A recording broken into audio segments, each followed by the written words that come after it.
Hi and welcome to Daily Chess and my lecture about pawn endings in chess. This first lecture will be about chi-squares, as in my opinion it's the most crucial thing and the most important concept to understand if you want to master endgames in general. It is important to know how a simple pawn ending can be won or drawn. It's important to assess these positions immediately, because in chess you often have to simplify positions, and simplifying the winning or drawn pawn ending is certainly critical, I would say. It depends on the result. And that's why I would like to start with chi-squares. Before I can talk about chi-squares, it's important to teach you one thing: how kings act. For example, if we look at this position here, it's important that both kings can never touch each other. This is important to know. Kings cannot touch each other, which means they cannot mate each other. There's like an invisible shield, those colored squares here, there's an invisible shield for the king. The opponent's king, wherever he moves, can never touch it. For example, those red squares are actually the shield in a way. So you see, like they're moving. The king cannot never touch the black king. Okay? This is very, very important to know. So for the first start, it's very vital. Okay. If we now talk about chi-squares, if you look at the pawn on d4, if you want to discover the chi-squares of a certain pawn, let's take this pawn on d4. You go 2 ranks up and have those 3 squares in front of the pawn. So you move 2 ranks up, and then this square and the squares next to it. Okay? Those 3 squares are the chi-squares of the pawn on d4. Of course, if you take a pawn on, let's say, g4, if you move 2 ranks up, it's this square and the 2 squares next to it. So it's f6, g6, and h6. If we take a pawn on, let's say, f4, again 2 ranks up, so it's f5 and e5 and g5. Pretty simple. Okay. Why is it important? First of all, chi-squares are important because the side who controls the chi-squares can certainly decide the outcome of a game. If the stronger side, which means the side with the pawn, can keep control of a chi-squares, or actually even win the control of it, if the opponent's king has to move and give up some squares, then the side is usually winning. If the weaker side, which means the defending side, in that case black, if he can manage to keep the control over chi-squares, he will be able to draw the game. Because as a final result, as we will see, the game is usually stalemate. The result is a stalemate. Okay. As I mentioned a few minutes before, the kings cannot touch each other. And due to this fact, both kings have a battle of dominance. They try to be superior to the other king. They try to outplay the other king and to force him back in order to penetrate the territory. This is the main idea if you fight for chi-squares, which is also very, very closely linked to opposition, which will be the subject of a second lecture. I will mention the opposition from time to time here, because it's important if we realize our advantage. But we will look at it in deep when we advance in our lectures. Okay, the opposition means simply that both kings face each other, with, for example, 1 square between. Okay, so let's say it's Now, yeah, let's say it's black to move. As we can see, black controls the square c6, d6, and e6, the green squares. And if he's to move, he has to give up one of those squares. For example, if he moves to c7, he still controls c6 and d6, but gave up the control over e6. And that's exactly the square which we are aiming for. We go to e6,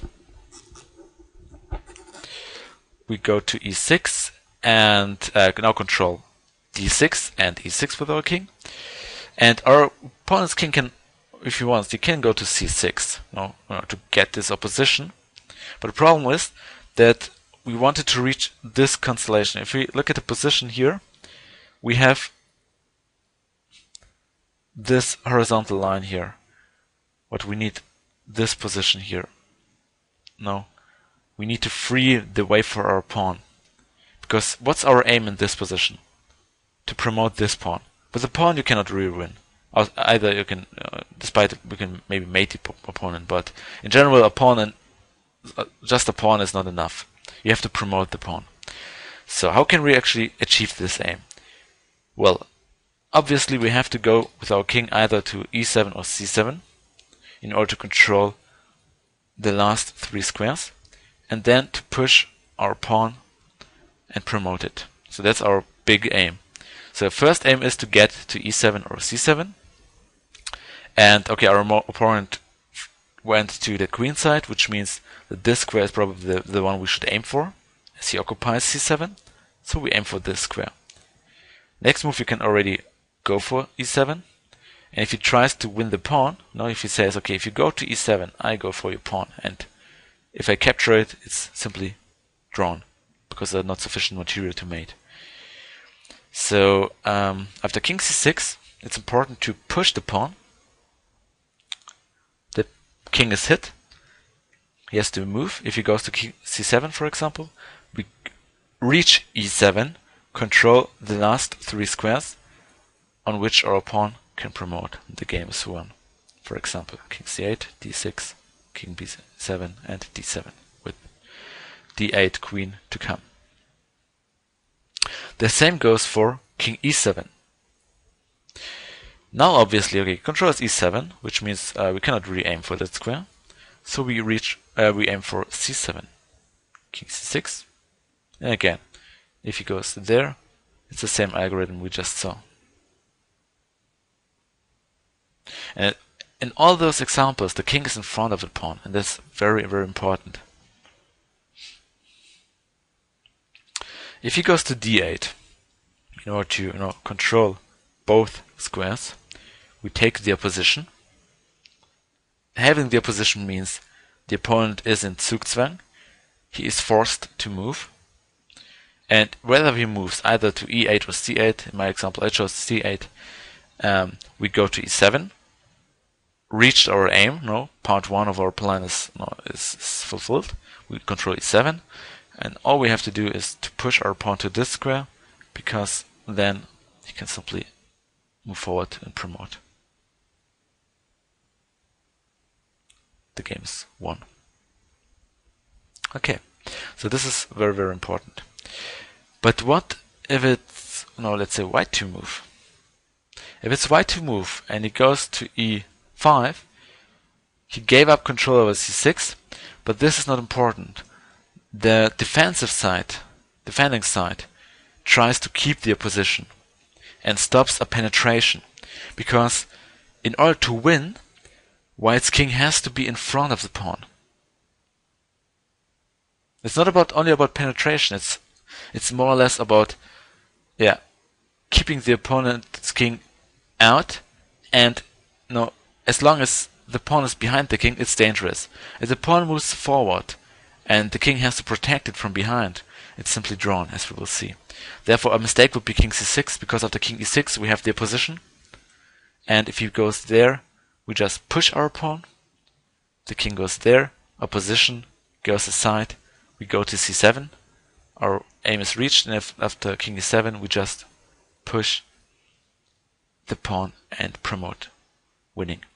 Therefore it's important to go for king e7. keeping the position, stopping the opponent's king to penetrate the position, and if he goes back, we just move it. No, we just follow him, and he won't be able to. In that case, we can even push there, because now we are threatening to play king d5 and then to win the pawn. So the king has to protect the pawn, and he's no longer in front of the pawn. And now we take the position. The opponent king has to move. If he goes there, we just attack the pawn. Use protection. Only move. Now we go to d6 and use the fact that white cannot take the position because the pawn is on the square. If the king would be able to reach d4, he would have the position and probably would be winning because he would be in front of the pawn. But the king is on the pawn is on d4 and the king cannot reach the square. So let's say the only square is okay. He can go to d3, after which we move forward a position. He moves back, we go back, and so on. If he moves forward, opposition. Okay, we will see this later on. So the only way to make progress, because otherwise no, we just follow and it's drawn. The only way to make progress is to push the pawn. But as I mentioned, the king is now next to the pawn, no longer in front of it, and this is very important for the assessment of the position. We go to d7 and use the fact that white cannot take the position because the d5 square is occupied. He has to move. Okay, if he goes there, we just attack the pawn. He needs protection, as we saw before. If he, let's say he has three moves. If he goes back, we take the position. And we always control those key square of the pawn. Look at it. We always control those squares. And a pawn of the fifth, it's even those squares here. And with their position, white cannot really do anything. If he goes there, he uses the fact that we cannot go to e6 because the pawn attacks it. We go back, and he cannot take the position anymore. It cannot make any progress. The same goes for this king e4. We go there, attack the pawn, and the only move in order not to lose the pawn, all those moves here would lose the pawn. He has to go to d4. We move back, and again use the fact that he cannot penetrate, cannot go to d5 and take the position. Therefore, the only logical move is d6. Taking away e7, which means we cannot reach the position. A mistake would have been this, because now it's lost. We cannot control those two squares, and if you move back, he reaches his aim and promotes the pawn. So it's important to move back to d8. Any pawn move would be just drawn, which means the king has to move. He has two squares. This one, then obviously opposition with no progress. So the only move to make progress is king e6. We take the opposition. And now, as I mentioned before, the result is usually a stalemate. And that's the reason. Only way to make progress is to push the pawn, d7. King goes to d8. And the white has to move. The pawn cannot move anymore. And the king has to be on this square actually to protect the pawn, or on this square. If he goes there, the pawn is just lost. So he has to go there, controls e7, c7. The pawn controls e8 and c8, which means the king cannot move, and it's stalemate. It's a draw. So this is the technique in order to defend such a position. Okay. Just replay the video again and again. You should know this by heart. It's very important. Okay, so that's my first example here. Now let's move on to the next one. A pawn on the 5th rank.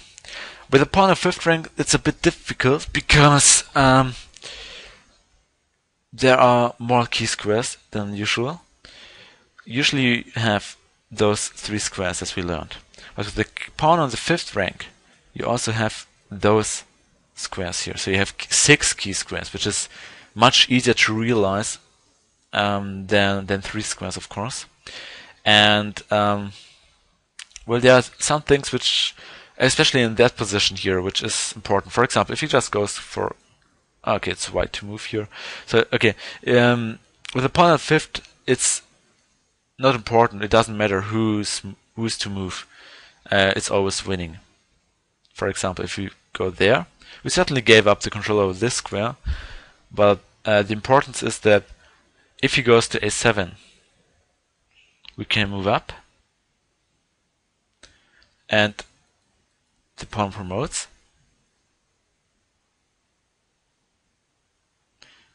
Or let's say in that case, pardon, in that case not even, we have to push first. Sorry, that's a little trick here.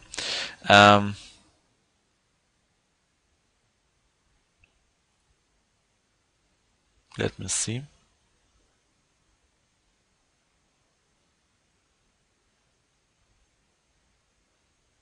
Yeah, king c6 is even imprecise. Sorry for that. Just, yeah, confused some things. King c6 is a bit dubious because black has a stalemate trick in that position. It's also very instructive. For example, king c6, king a7, and king c7. Of course, our pawn cannot move. But the problem is that if the king is in the corner, it's always a signal that it might be a stalemate.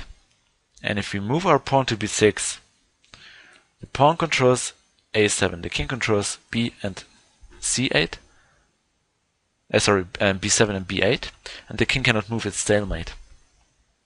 The same goes for the pawn push, because if you go there, move it up,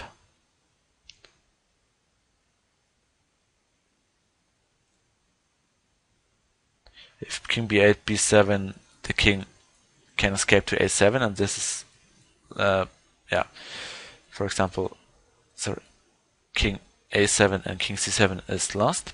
But it's important to go, not to b8, but to this square, a8. If the king moves to c7, it's stalemate. If, yeah, let's say if anything else, if b7, we go to b8, and in order to protect the pawn, the king has to go to b6, and it's again the same construction as we saw before. It's stalemate. And yeah, so this would be certainly a horrible mistake. We have to use the fact that the pawn on the 5th, we have so many key squares that it's even possible to move to the side, to the a file. And okay, if black takes the position, we move our pawn. He has to move again, and now with our pawn on b7, we control this square, which is very, very important, because the king has to go to c7. We move up to a7 and control the final square, which will enable us to promote the pawn. Okay, so after king a6, obviously if the king goes there, we just take the position, control the squares, and promote the pawn. So sorry for my mistake. King a6, otherwise, okay, king 8 is forced, b6, king b8 is forced, b7 is only move in that case, king c7, king a7, and the position is lost. So it's important that you recognize that with the pawn at 5th, you have many key squares here. Of course, the stalemate trick works only if you have a knight pawn. If you have a bishop pawn or central pawn, he cannot have the stalemate trick, and you will win wherever you go, either on the right side or left hand side, doesn't matter, it's always winning. Okay, let me just save that. Okay, let's move to our next example. Yeah, that's I don't know if it's a study. I learned this position in an excellent book, which is for me my endgame Bible. The lecture drawn from this position is quite instructive, and something which one wouldn't come up with it's not something an idea which comes to mind immediately, but it's quite a logical one. If you look at the position, we have a pawn on b4. So the key squares are a6, b6, and c6. Yeah. We have two kings on the board, which means both kings are far away, and we try to dominate those key squares. That means both kings will certainly aim for those squares.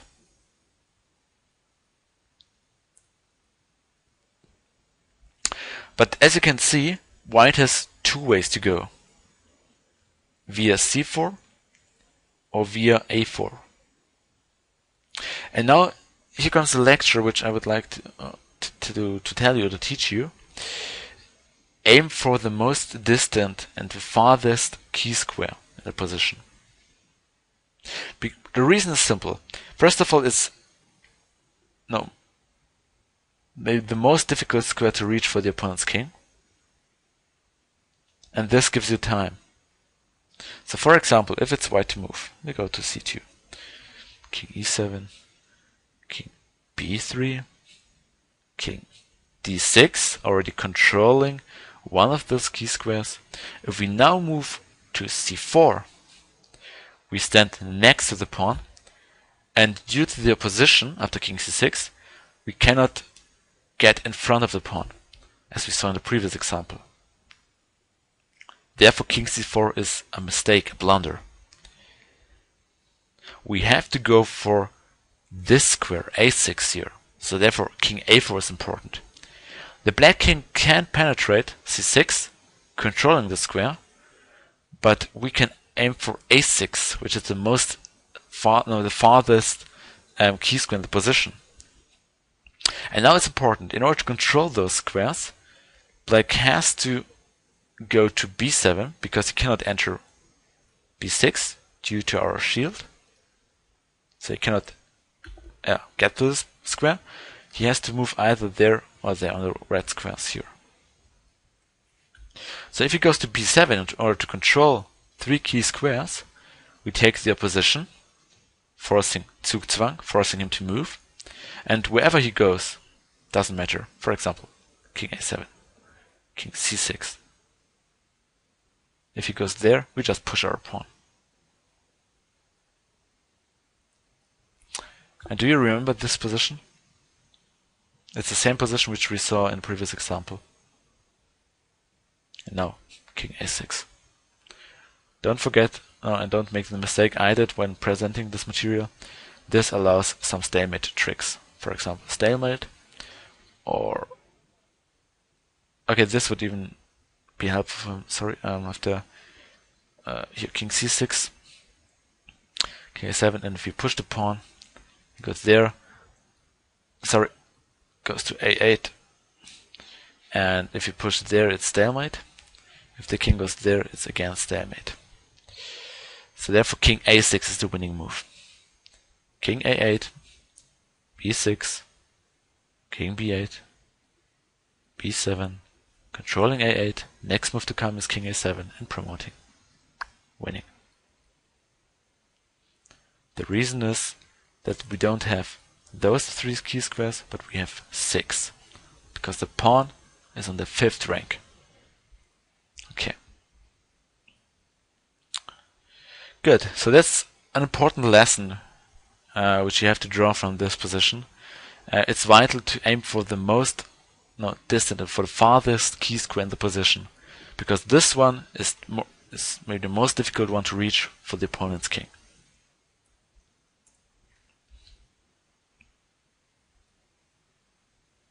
Okay.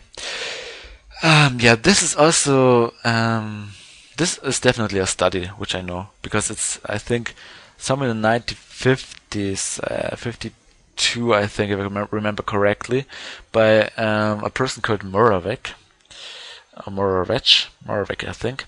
And this is something which is often neglected when calculating variations, because calculating pawn links is it's important that you calculate correctly. I would even say it's more important than the middle game, because here you have to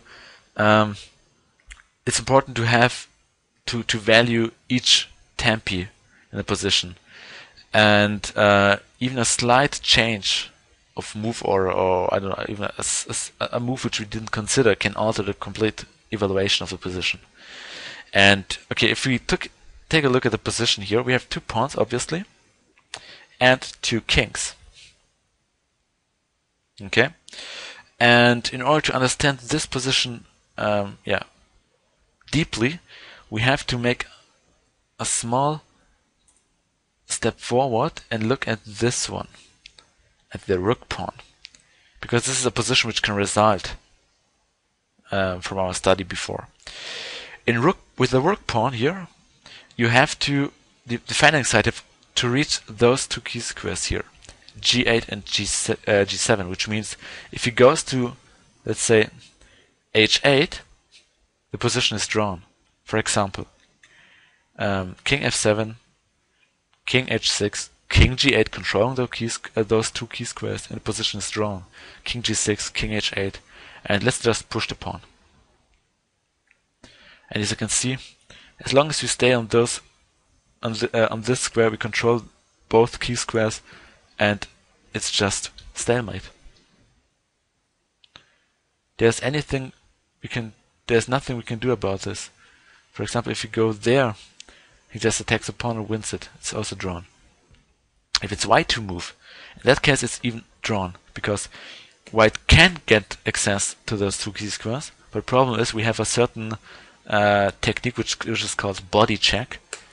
We stop the opponent's king to move aside, and in order to promote the pawn, the king cannot stand in front of it. He has to move aside and free the way for the pawn.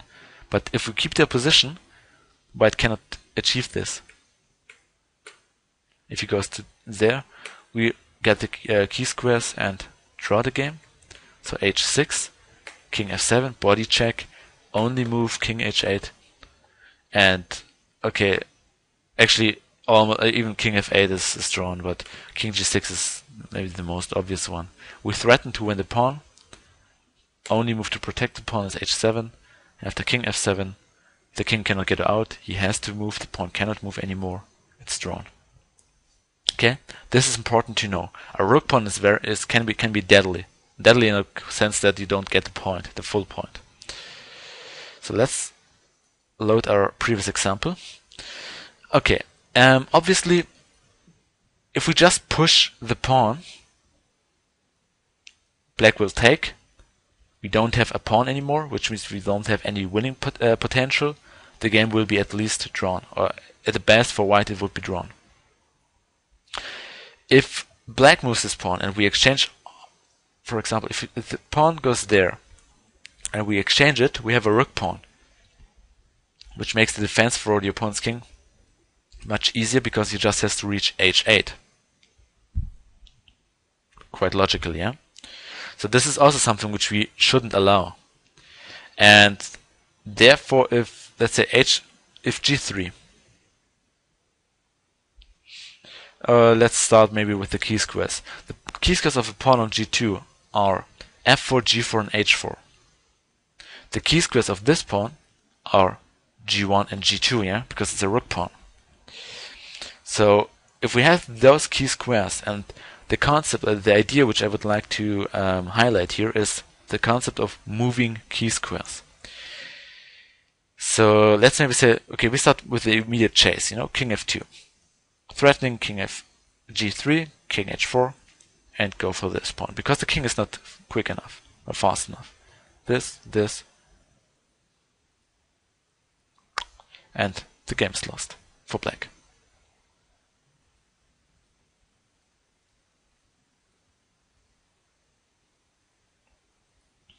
The pawn is on the 5th. Sorry, just move quickly here, controlling h8 and promoting the pawn, winning.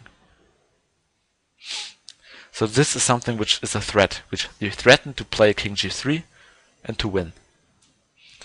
So king d7 is not possible, it's just a losing line. There is a tricky line which is to play h4.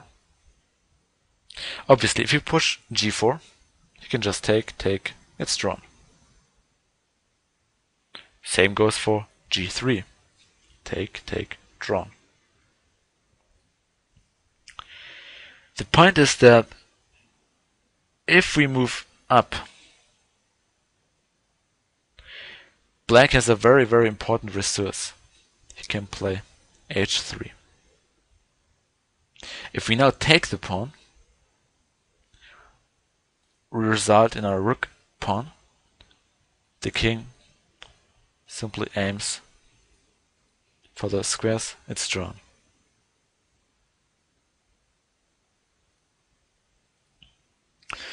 If we move our pawn, or let's say if we play king g3, he just takes, drawn. If, sorry, here h3, if he goes to g3, he gains time, because if the king moves behind the pawn pawn promotes and black is winning. This would be horrible. Sorry, here g3. So we have to, or actually white has to push g4 somehow and then pick up the pawn, and this gives us time. And the pawn is not on h2 anymore, but on g3, which means in the initial position the key squares were on f4, g4, h4. But with the pawn on g3, the key squares moved, and this is the concept which I would like to highlight here. The key squares are not longer on f4, g4, and h4, but on f5, g5, and h5. And it's of course closer to the opponent's king. So for example, king d7. If the king goes there, it's lost. So pushing the pawn is actually the only chance in order to get this pawn. And now we pushed our pawn again. The key squares moved again up. Look at this. And look at this. Sorry. Here. Compare those key squares here. As you see, they moved. So the king goes 4 up. The pawn, king goes to g3 or to win the pawn. We move to f6 because we cannot penetrate a5. He wins the pawn. We go there. Opposition. g6. And it's a typical drawing algorithm. The king is behind the pawn, cannot be won with precise play. So g3 is quite tricky because the key squares moved. And after h3, g4 is the same actually. King d7, king g3, king e6, picks up the pawn, goes there, aiming for the most advanced key square, but black is just in time to control it and to stop white from stepping in front of the pawn, and position is drawn. So you see, h3 is quite tricky and actually refutes the line with king f3. After king f2, h4, what did change in the position? The pawn is no longer on h5, but on h4, which means it moved away from the king. The king needs one more move to protect the pawn, and this gives us time. We can even alter our route. Therefore, the crucial point is to play king g1. And this is just beautiful. You move back to the first rank and use an alternative route in order to win the pawn. Use the fact that black spent 1 tempi and actually gave us 1 tempi in order to alter our plan. So if king d7, let's just play it through. The pawn is lost. If there, we go up to g4 and just win by a normal algorithm. Pawn is on the 5th. Key squares. This is something which you should... Oops, sorry. Pardon. We have the opposition, sorry. Pardon, let me see.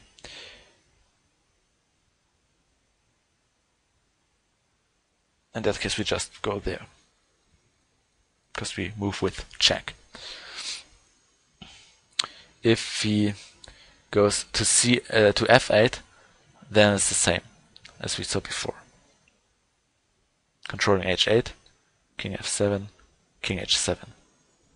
No, that's something which we learned already at the beginning of the clip. So very important, the concept of moving key squares. In that line with king f3, this is the reason why this line is actually just drawn. g4, the key squares are here. Now very, very close to the opponent's king. Position is drawn. A very beautiful study by Moravec.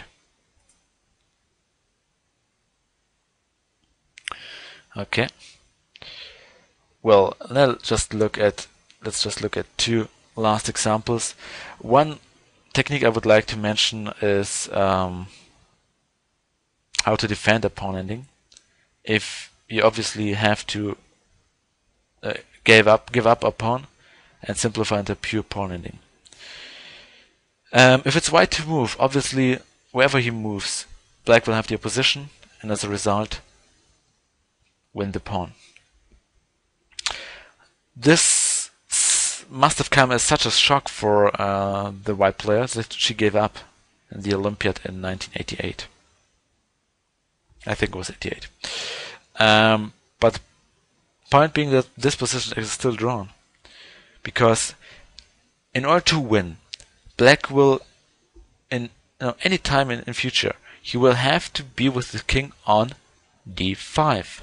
He will have to go to d5 in order to win this pawn. Otherwise he cannot win the position. This means when the time comes that the black king moves to d5 in order to grab this pawn, our king must be ready to move to d3. We'll then have the opposition, and the position is drawn as we learned. So for example, if we go to c4, king e4, no, beautiful technique, opposition, forcing the opponent's king back, cannot protect the pawn anymore because the pawn controls it. So we have to move back. And okay, if he goes to e3, we just move up and down. No progress. Progress comes with king d5, grabbing the pawn, and now we have a typical king and pawn versus king, but we have the opposition. We stop the opponent's king from penetrating the position. If he moves aside, we keep control over the key squares and have the opposition. Only way to make progress is to push the pawn. The king is no longer in front of the pawn. We move aside. Opposition isn't possible because the pawn is on d5. Only way to make progress is to push. The king is behind the pawn. No win inside. King d2. King c4. Opposition. Only way to make progress is to push. King d2. Opposition. Okay. Never mind. King d1. Cannot take the opposition. If he goes, let's say, even e3, king e1, only way to make progress leads to stalemate. As simple as that. You should really know this by heart. You should be able to blitz this within, I don't know, 10 seconds. 10 seconds should be enough for you to recognize, okay, it's drawn, winning, or even lost, and be able to hold the position or convert it. So it's quite sad that white player gave up in this position, as she saw, okay, I will lose the pawn, and probably the game. Bad technique. Next example is quite interesting in terms of simplifying. Okay, black gave a check, yeah? I don't know where the move was, rook was. Just moved to f5, gave a check to the king, and Spielmann played rook f4. With the idea, if black takes, I recapture with the king is not in front of a pawn, it's a drawn position. I learned this when I was a club player. But he forgot about tactics. The king moved in front of a pawn, of the king, and the rook is pinned, which means the rook cannot move away. This gave Duras the chance to play king g5, threatened to win the rook. The rook cannot move because it's check, otherwise it's a pin. He has to simplify, and suddenly the king is in front of a pawn. And black has the opposition. If it's black to move, it's drawn, as we saw in the previous example. But it's white to move, he has to give up the control over key squares. The king moves aside and promotes a pawn. Very, very simple. You should know this by now. Otherwise, please just replay the video clip and learn about the concept of key squares. Okay? And as you see, the opposition is very closely linked to key squares. And I will give a separate lecture on opposition, but the opposition can come in different forms, and that's something which we will definitely learn in lecture 2. Okay, well, I hope you enjoyed this lecture and yeah, learn something from your own games. It would be nice to leave a comment there and yeah, to subscribe to my channel or share this video to your friends. Otherwise, I hope you enjoyed yourself, and thanks for watching.